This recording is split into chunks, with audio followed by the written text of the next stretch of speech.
kita terkait dualitas gitu ya. Yang pertama di sini misalkan kita punya sebuah case gitu ya. Sebuah fungsi yaitu maksimasi Z sama dengan 5x1 plus 7x2 dengan constraint sebagai berikut gitu ya. Nah, di sini ada berbagai macam cara ya untuk mendapatkan nilai Z gitu ya. Yang pertama misalkan cara satu kita yang paling mudah adalah memasukkan angka-angka yang visible gitu ya.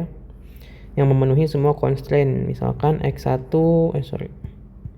Nah, misalkan di sini x1 sama dengan 1 gitu ya. Lalu x2 juga sama dengan 1. Maka kan ini memenuhi semuanya ya. Constraint ini kita penuhi dengan nilai yang x1 sama dengan 1 dengan s2 yang sama dengan 1 juga gitu ya. Nah, kalau kita masukkan ke sini gitu ya, nilainya berapa? Yaitu z-nya sama dengan 5 kali 1 ditambah 7 kali 1 gitu ya, sama dengan 12. Maka nilai z-nya adalah 12. Apabila kita ingin memenuhi constraint yang ada, tapi ini visible tapi tidak optimal gitu ya. Z-nya sama dengan 12. Lalu cara kedua yaitu kita juga bisa menggunakan, kita cepat saja ya. Cara kedua kita bisa menggunakan batas atas gitu ya. Misalkan di sini kita ambil constraint atau pembatas yang ini gitu ya. Kita ambil yang ini, lalu kita kalikan dengan 4 gitu ya. Nah, berapa hasilnya? 8x1 gitu ya, plus 8x2. Jadi sama dengan 4 kali 3, 12 gitu, 120. Nah, ini kalau kita bandingkan dengan nilai Z yang ada di atas ini gitu ya. Nah, ini maka 5x1 plus 7x2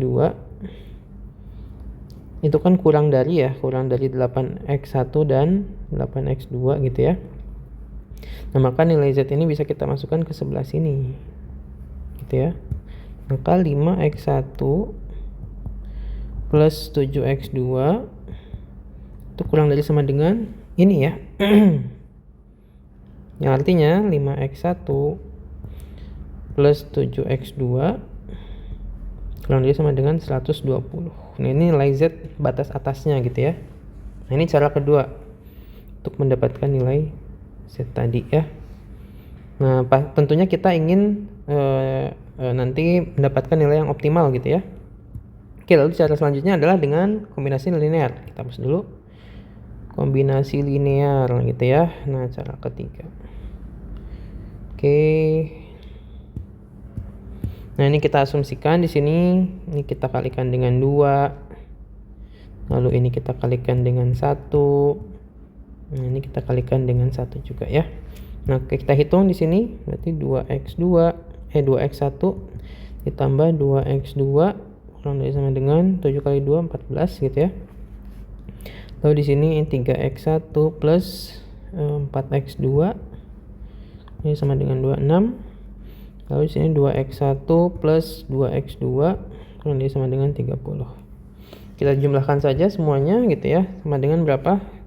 3 ini 6x1 plus 8x2 kurang dari sama dengan berapa nih? 0 1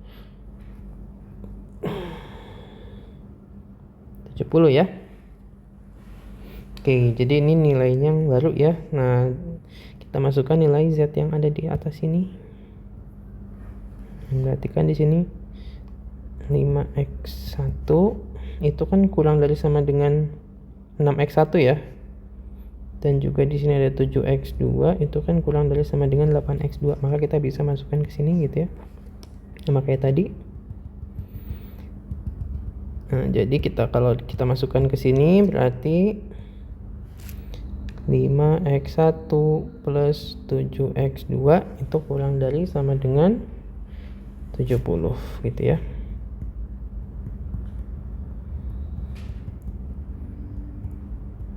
Ini nilai batas atasnya ya, 70 ini ya. 70 nilai batas atasnya. Nah, maka kita kan ingin nanti tujuannya adalah meminimumkan ini ya, untuk mendapatkan nilai yang mendekati si nilai Z-nya tadi. Nah, dengan kata lain, yang kita bisa ubah adalah ini nih, 3 constraint ini. Oke, kalau kita ganti ini gitu ya. Kita ganti menjadi istilahnya Y1 gitu ya. Yang ini Y2, yang ini Y3. Nah, maka kita kalikan gitu ya. X1 plus X2 kurang dari sama dengan 7. Y2 3X1 plus 4X2 kurang dari sama dengan 26. Lalu di sini ada 2X1 plus 2X2 kurang dari sama dengan 30. Kalau kita kalikan sama dengan seperti apa? Oke, kalau kita kalikan ya, ini kita hapus dulu.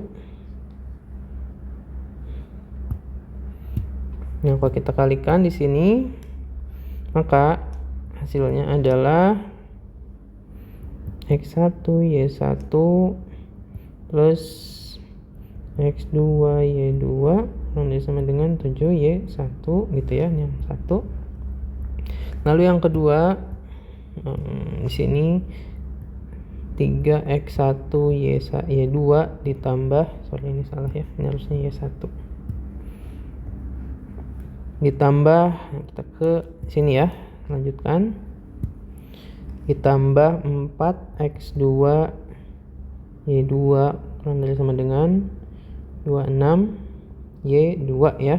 Lalu yang ketiga kita lanjutkan yang ini, berarti 2X1 Y3 ditambah 2X2 Y3 kurang dari sama dengan 30 Y3 ya. Nah, ini kita jumlahkan saja. Nah, kita jumlahkan berarti ini kita hitung ini ya. Nah, ini kita hitung. Nah, berarti di sini Y1 plus 3Y2 plus 2Y3 ini untuk X1 gitu ya, ditambah yang X2 nya berarti Y1 ditambah 4Y2 ditambah 2Y3 ini untuk X2 kurang dari sama dengan, nah ini pembatas atasnya, berarti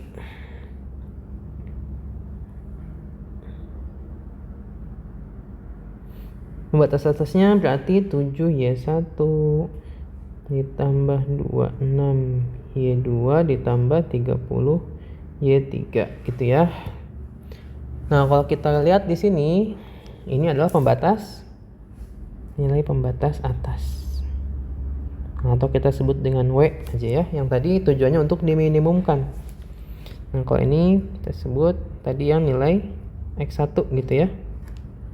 Nah, ini kalau di sini, kalau kita lihat di constraint sini berarti di koefisien sini berarti X1-nya itu harus lebih besar sama dengan 5. Gitu ya. Nah, kalau yang X2-nya ini 7 gitu ya, berarti X2-nya besar sama dengan 7. Oke, lalu kita tulis ulang gitu ya. Yang ada di sini berarti minimasi W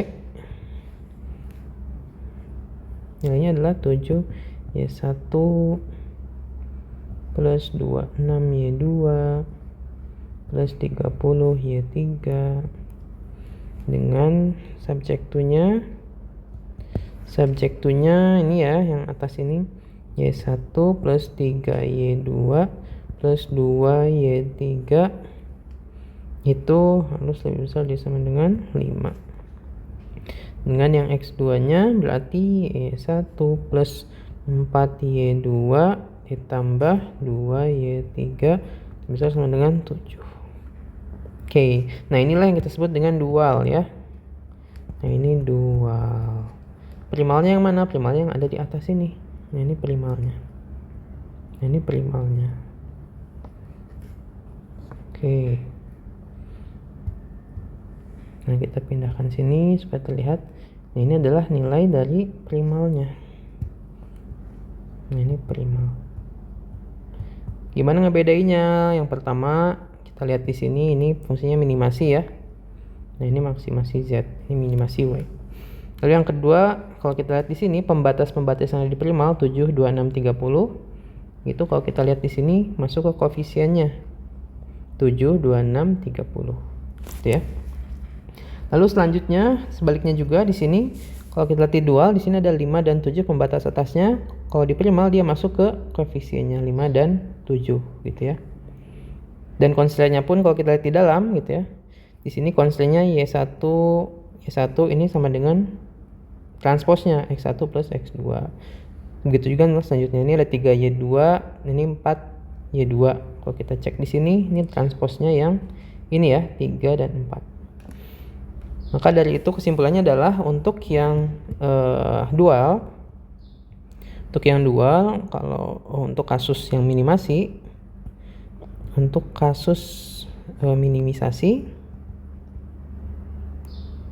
maka Z-nya itu lebih besar sama dengan W. Nah, kalau yang sebaliknya gitu ya, maka Z-nya atau maksimasi, maka Z-nya kurang lebih sama dengan W gitu ya. Baik, itu pendahuluan terkait dengan dualitas ya. Semoga menggambarkan apa yang dimaksud dengan dualitas gitu ya. Terima kasih, kita lanjutkan materi selanjutnya.